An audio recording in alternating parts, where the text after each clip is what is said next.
아 졸리다.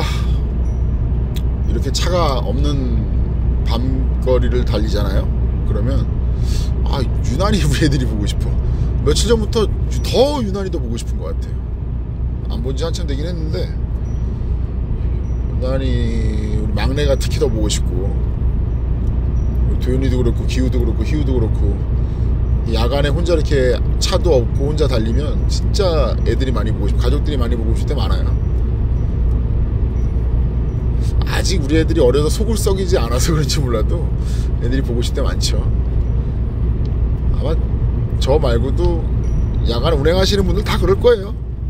어떻게 보면 야간 운행하고 이러는 것도 자식들 때문에, 자식들 뭐 공부시키고 이런 것 때문에 하는 게 더 많으니까. 그리고 저 같은 경우는 새벽에 내려오면서 졸리잖아요. 진짜 졸려요. 막 졸릴 때는 와 답이 안 나와요. 무조건 차 대고 한 10분 자야 되는데, 그 차 대기 위해서 졸음쉼터라든지 휴게소까지 가는 동안 거리가 미치도록 힘들 때가 있어요. 그럴 때는 이제 이 시간대 같이 운행하시는 기사님들을 알거든요. 그분들하고 서로 통화하죠. 저희들은 전화 통화하면 아무래도 덜 졸리니까. 그러니까 낮에 보면 보통 뭐 콜렉트콜이나 이런 대출 전화 오잖아요. 그거를 왜 밤엔 안 해? 새벽에도 좀 전화 좀 오지. 그러면 좀 덜 졸린데.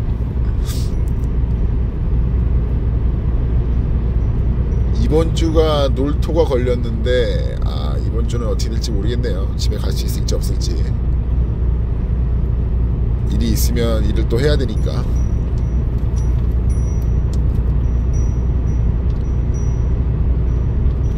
제가 애들이 넷이라고 얘기를 하면 다들 첫 번째 하는 말은 그거예요. 저 애국자란 얘기를 해요. 근데 저는 대한민국의 애국자이고 싶진 않습니다. 이 나라에 대해서 저는 최근이 아니지 얼마 전부터 그렇게 좋게 느끼진 않아요. 지금 솔직히 말해서 제가 은행에 뭐 갚아야 될 거라 이런 게 없으면 저는 식구를 데리고 다른 나라 가 살고 싶어요. 대한민국은 정말 진절이 나요. 그리고 두 번째 물어보는 게 이제 나라에서 뭐 많이 해주지 않냐? 해주는 거 없습니다. 지원 나오는 그런 거 없어요 많이. 그리고 애를 둘을 낳나 열을 낳나 똑같아요. 2명부터는 저거 뭐죠? 자식이 많은 걸로 해가지고 2명 나나 3명 나나 4명 나나 5명 나나 지원은 똑같습니다. 그리고 각 지역별로 이제 지원 정책이 조금 다른 거고, 지원 그렇게 많이 나오진 않습니다. 그리고 지원 바라고 애 낳는 건 솔직히 아니잖아요. 부모가 나라에서 뭐 해준다 그래서 애를 낳아요? 정신 나간 짓이죠. 얼마 전에 출산 장려 정책 그걸 얼핏 봤는데 육아휴직이 1년인가 아마 더 늘어났죠 지금. 그럼 우리 와이프가 만약에 회사를 다녔으면 몇 년을 육아휴직을 내야 되는 거야? 어마무시하죠. 육아휴직 늘려준다고, 그리고 지원해준다고, 뭐 무료로 해준다 그래서 애는 안 낳아요? 안 낳죠. 영상 보시는 분들 중에 부모님이신 분들, 아니면 이제 결혼을 준비하시는 분들, 아니면 뭐 같이 신혼인 분들, 뭐 애가 있든 없든, 애가 있으신 분들은 우리가 국가에서 뭐 해준다 그래서 애 낳나요? 그건 아니죠. 자, 결혼하셔가지고 애를 준비하시는 분들, 나라에서 뭐 해준다 그래서 애 낳는 거 아니죠. 그래놓고 우리나라 대한민국에서는 계속 애를 더 낳아야 된다 얘기를 하잖아요. 애를 안 낳는 이유가 있는데 뭐 정책을 갖다가 뭐 지원금을 늘려주고 뭐 육아휴직을 늘려주고 뭐 이런 거 해서는 애 안 낳아요. 나 근데 그 정책을 짠 사람들이 더 궁금한 게, 너희들은 애를 몇 명 낳니? 라고 물어보고 싶어요. 도대체 너희는 왜 안 낳아? 너네는 왜 안 낳으면서 왜 우리 보고 낳으라 그러지? 이런 생각이 그거를 한번 물어보고 싶고, 예전에는 개천에서 용난다는 말이 사실이었어요. 가능했죠. 근데 우리 대부분의 국민들은 다 개천에 살고 있습니다. 개천에서 용이 났기 때문에 그 용이 될 수 있다라는 희망을 가지고 살았단 말이에요. 내 자식은 용이 될 수 있을 거라는 희망을 가지고 애들 낳고. 근데 지금 개천에서 용이 안 나요. 날 수가 없어. 동감하시나요? 개천에서 용이 안 나죠. 그러면 대부분의 국민이 개천에 살고 있는데 희망이 없어진 거죠. 애 날까요? 희망이 없는데? 저는 안 날 것 같아요. 제가 만약 지금 결혼했다면 저는 애 안 낳아요. 절대로. 애들한테 어떻게 보면 굉장히 미안한 겁니다. 이거는 부모인 나도 꿈을 꿀 수가 없는데, 지금 뭔가에 대한 꿈을 가지고 살 수가 없는데, 내가 자식을 낳아서 그 자식들한테 너는 큰 꿈을 가지고 살아라, 무슨 꿈을 꿔라, 이런 말을 할 수 있을까요? 자, 지금 터널 아니건데 저 터널 끝에 빛이 안 보이면 가는 게 불안하겠죠. 저 터널 끝에 빛이 있다면 그 빛을 보고 달려갈 거예요, 분명히. 근데 우리 삶이 이 터널과 같은 곳인데 저 끝에 빛이 제가 볼 때는 안 보여요. 지금 지극히 제 개인적인 생각입니다. 저 터널 끝에 빛이 안 보이는데 내 자식들한테 저 터널 끝을 향해 달리라고 얘기할 수 있을까요? 힘들겠죠. 제가 볼 때 힘들 거라고 봐요. 저는 가끔 집에 가면 애들 자는 모습 보고 나오잖아요, 새벽 일찍. 그럼 우리들한테 되게 미안한 생각이 많이 들어요. 저는 야, 얘들이 커서 사회로 나가서 이 대한민국이라는 곳에서 사회의 구성원으로서 뭘 할 수 있을까? 아니면 이 사회에 적응할 수 있을까? 라는 진짜 그런 고민을 많이 하고 있는데, MZ세대라 그래서 사회에 나와서 적응 못하는 내용들이 뉴스에도 많이 나오잖아요. 그러면서 댓글 같은 걸 보면 그 MZ세대를 비난하는 사람도 엄청 많잖아요. 근데 걔들을 비난을 할 우리들은 비난할 만한 게 없어요. 우리 부모들은, 우리들은. 왜냐하면 그 MZ세대라는 젊은 애들이 사회 나와서 적응을 못하고 그렇게 사회에 대한 뭐 이런 화합, 단합 이런 거를 모르는 거는 우리가 그렇게 가르쳐서 키워서 사회로 내보냈기 때문이죠. 애들을 사회화시키지 않고 사회로 내보내놨는데 걔들이 사회 나와서 우리가 원하는 대로 우리 시대에 살았던 방식대로 걔들을 요구한다? 그럼 잘못된 거죠. 그래놓고 MZ세대 뭐 알바생이 뭐 어떻게 했다. 물론 걔들이 잘못한 것도 있지만 대한민국에서 잘못 키운 겁니다. 그리고 우리가 잘못 키워서 사회로 내보낸 거예요. 사회에 대한 준비를 안 시키고 내보내다 보니까 그런 문제가 발생하는 거죠. 예전에 한때 젊은 친구들의 1차 꿈이 공무원이었어요. 지금은 공무원을 또 안 하려고 한다는 것 같은데, 젊은 친구들이 안정적인 생활을 추구를 한다? 저는 좀 부정적으로 봅니다.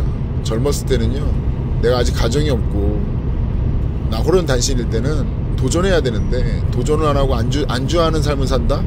삶을 찾는다? 그거는 나라가 망하는 지름길입니다. 뭔가 도전하고 진짜 맨땅에 헤딩하고 머리통 터져보고 해봤지만 그런 수많은 경험들이 쌓이고 그런 도전으로 인해서 사회가 발전하는 거지, 젊은 층이 안정적인 삶을 추구한다라는 거는요, 사회가 발전할 수 없다라고 저는 예전에 책에서 읽었던 기억이 나는데, 그런 식으로 우리 애들을 보면 우리 애들이 과연 나중에 커서 뭘 할 수 있을까, 뭘 할 수 있을까, 그리고 내가 애들한테 뭘 하라고 얘기할 수 있을까라는 생각에 요즘 아침에 집에 갔다 나올 때 보면 너무 미안한 생각이 좀 많이 들어요. 그리고 저 때만 해도 학교에서 뭐 아니면 다른 사람들이, 어른들이 넌 나중에 뭐가 될래? 물어보면 당당히 얘기했어요. 저는 뭐가 될 거예요. 전 뭐 하고 싶어요. 근데 요즘 애들 물어보면요, 하고 바로 답변을 못해요. 그래서 저는 아니 학교에서 이런 거를 좀 컨트롤 안 해주라는 생각을 했는데, 그러니까 애들이 꿈이라는 거를 꾸면서 사는 것 자체를 조금 잊어버리고 있는 게 아닌가, 이거 되게 위험한 거 아닌가라는 생각을 하죠. 자, 그러면 출산 장려 정책이고 뭐고, 국민들이 아기를 낳고 그 애들을 양육 키우고 사회로 내보낼 때까지 들어가는 돈이 만만치가 않습니다. 정말로. 저희 같은 경우는 그냥 간단히 계산을 해보면 한 달 생활비가 뭐 가계 대출 이런 거 다 포함해서요, 한 550에서 600 들어가요. 참고로 저는 대출이 많다 보니까 갚을 게 많다 보니까 제가 갚는 건 따로 있고요, 와이프가 생활비에서 빼서 갚는 것도 따로 있고 해요. 그리고 한 명당 100만 원이 좀 안 들어가는 것 같아요, 제가 볼 때는. 정확한 수치는 아닙니다. 이것도 뭐 댓글에다가 뭐 많이 들어간다, 뭐 적게 들어간다, 뭐 이런 얘기는 하지 마세요. 제 개인적인 생각이니까. 저희 애들은 태권도 도장 하나씩 다 다니고요. 그리고 학습지 하나밖에 안 해요. 나머지 다른 건 학원 안 다닙니다. 저희 딸 같은 경우가 영어 학원을 친구들이 다 가니까 가고 싶다 그러길래, 공부를 안 할 거면 저희는 학원 안 보냅니다. 의지가 없으면 학원 같은 데 안 보내요. 그리고 애들한테 뭐 공부해라 그런 얘기도 안 해요. 숙제만 하라 그래요. 숙제만. 그러다 보니까 학원 비용들이 저희는 많이 들어가진 않죠. 태권도는 저희 스승님한테 제가 보내는 거고, 그리고 애들도 운동을 또 좋아하기도 하고요. 그리고 학교에서 운영하는 유도, 쌍둥이들이 유도 다니고, 그거는 비용이 없고요. 그러면 이렇게 계산해보면 애들이 성인이 돼서 사회로 나갈 때까지 진짜 많은 돈이 들어가는 거잖아요. 저희 애들이 지금 초등학생이니까 아직 많이 안 들어가는 건데, 중학교 올라가고 고등학교 올라가기 시작하면 돈이 어마무시하게 들어가겠죠. 근데 그런 것들을 부모들한테 나라에서 일부 조금씩 지원해준다, 뭐 지역별로 조금 지원해준다 그래서 그 지원금 바라고 애를 낳을 수는 없잖아요. 부모가 애를 낳으려면 그 애가 뭔가 꿈을 꿀 수 있는 세상이라면 저는 출산 장려 정책 이런 거 필요 없다고 봅니다. 이 대한민국이라는 사회가 내가 부모가 꿈을 꿀 수 있고, 그리고 내가 난 우리 아이들이 사회로 나가기 전에 사회화 교육도 잘 되면서 사회로 나가기 전에 내가 뭔가를 해보겠다는 목표를 가질 수 있는 나라다 그러면 애 낳지 말라 그래도 나요. 근데 제가 볼 때는 터널 끝에 빛이 안 보이는 세상에서 뭘 해준다 그래서 애를 낳을까요? 과연 안 난다고 봅니다. 저 같아도 안 날 거고요. 그래서 우리나라 출산 정책은 뭔가 좀 굉장히 산으로 가는 느낌, 제가 봤을 때 그런 느낌이 조금 들었어요. 새벽에 내려오다가 졸리기도 하고, 또 갑자기 또 우리 애들도 보고 싶고 해서 얘기하다가 이런 얘기를 말씀을 드리는 건데, 다시 한번 말씀드리자면 이건 지극히 제 개인적인 생각인 거고요. 다들 생각이 다르니까 물론 우리의 미래는 탄탄하기 때문에 상관없어 하시는 분들도 계실 거고, 정말로 나는 출산 장려 정책에 나오는 지원금을 원하고 지원금을 보고 애를 낳는다는 분들도 계실 거고요. 그건 다 다른 생각이니까 각자의 생각은 각자 하는 걸로 하고, 제 생각이라는 걸 말씀드리는 겁니다.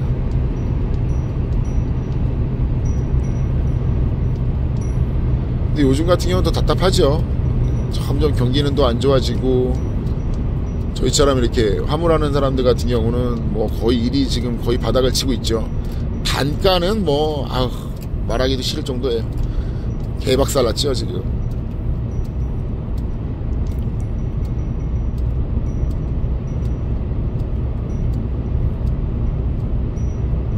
근데 그런 것도 있어요. 아기가 주는 에너지, 아이들을 낳음으로써 애들이 나에게 주는 에너지가 어마어마하다는 거.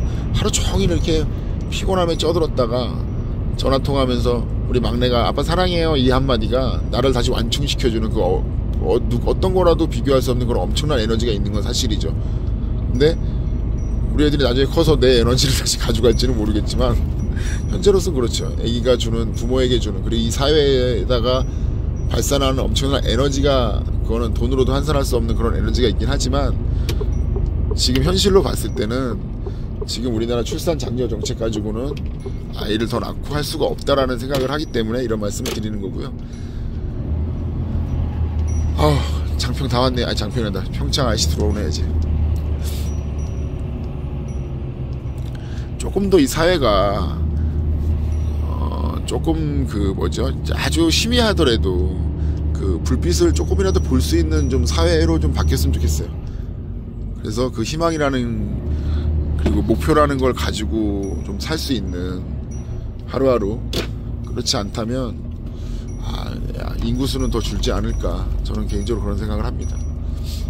예전에 이거 출산 장려 정책 관련해서는 제가 절임배추 하나 싣고 다닐 때, 절임배추 기간에 그때는 거의 잠을 못 잤으니까, 그때 진짜 제가 알고 있는 자료 이런 거 갖다가 되게 영상을 한번 찍었었는데, 이게 제가 잠결에 편집하다가 아침에 보니까 자료가 없어졌어요. 다 제가 잠결에 편집하다가 날려먹었던 것 같아서 그때 못 올리고, 오늘은 그냥 새벽에 차도 없고 내려오다가 유난히 또 요즘 또 우리 애들이 또 보고 싶고 해서 그냥 간단히 제 개인적인 생각을 말씀드리는 겁니다.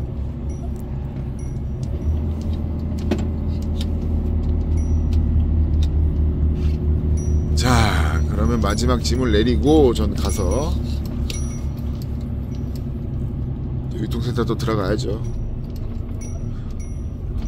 원래 오늘 여기 점장님이 바뀌셨다 그래서 만나고 가려고 그랬는데 오늘 같이 일하는 동생이 바구니 싣고 들어와야 돼서 좀 늦을 것 같아서 점장님은 내일 좀 찾아뵙는 걸로 하고 오늘은 먼저 들어가서 준비를 좀 해놔야 될 것 같아요. 오늘 물량이 2대 분량이 나왔으니까 가서 좀 준비 좀 하고 해야죠. 날씨가 한창 따뜻하다가 어제 오늘 무지 춥습니다. 다들 감기 조심하시고요. 아침에 나올 때 특히 그 블랙아이스 이런 것들 특히 운전 조심하시고, 혹시 가족에 자녀가 있다면 우리 부모님들 한번 생각해 볼 필요는 있다고 봐요. 그리고 자녀 계획이 있으신 분들도 아이 계획에 대해서 아이를 어떻게 키울지 이런 데한 심각한 고민을 또 할 필요도 있다고 봅니다. 너무 요즘 너무 오냐오냐 키워요. 너무 그러다 보니까 애들이 개인적으로 바뀌고, 그렇게 개인적으로 바뀌다 보니까 이기적이 되고, 그렇게 이기적이 되다 보니까 사회로 나왔을 때 사회성이 아예 떨어지고, 그런 부분들도 한번 고민해 보십시오. 아, 참고로 지금 저희들 이벤트 하고 있어요. 저 이번 달 말까지 저희 그 쇼츠 영상 같은 데 보면은 우리 맨날 점심 먹고 게임 하잖아요. 가위바위보도 하고 동전 던지기도 하고 썼다도 하고 이런 거. 혹시 하루 종일 웃을 일이 별로 없어요. 저희 같은 경우도 하루 종일 웃을 일이 별로 없어요. 그 점심 먹고 간단한 게임에서 음료수 사기, 그걸로 하루 중에 그때가 가장 크게 웃는 것 같아요. 보시는 분들도 혹시 그런 식으로 직장에 나가셔서 동료분들하고 커피 내기 이런 식으로 내기하는 영상 저한테 카톡으로 보내주시면 제가 보내주신 모든 분들한테 과일 한 박스씩 쏘겠습니다. 어떤 과일일지 몰라요. 지금 들어오는 것 중에 가장 맛있고 택배 가능한 과일로 한 박스씩 보내드릴 겁니다. 가족분들하고 드셔도 되고 직장 동료분들하고 드셔도 됩니다. 간단하게도 하나씩 찍어서 보내주세요. 그리고 찍어서 보내주는 게 의미가 아니라 그 시간만큼 한번 크게 한번 웃어보시라고. 진짜 재밌어요. 하다 보면 진짜 웃겨요. 진짜 크게 웃으시라고 이런 이벤트, 소소한 이벤트 하고 있으니까 참여 가능하신 분들은 카톡 주소 남겨드렸습니다. 카톡으로 보내주시면 감사하겠습니다. 자, 오늘도 즐거운 하루 되시고요. 오늘도 화 안 내고 짜증 안 내고 웃는 시간이 많은 하루 되시길 바랄게요. 자, 저는 이제 다 왔으니까 물건 내리고 유통센터도 들어가도록 하겠습니다. 좋은 하루 되십시오.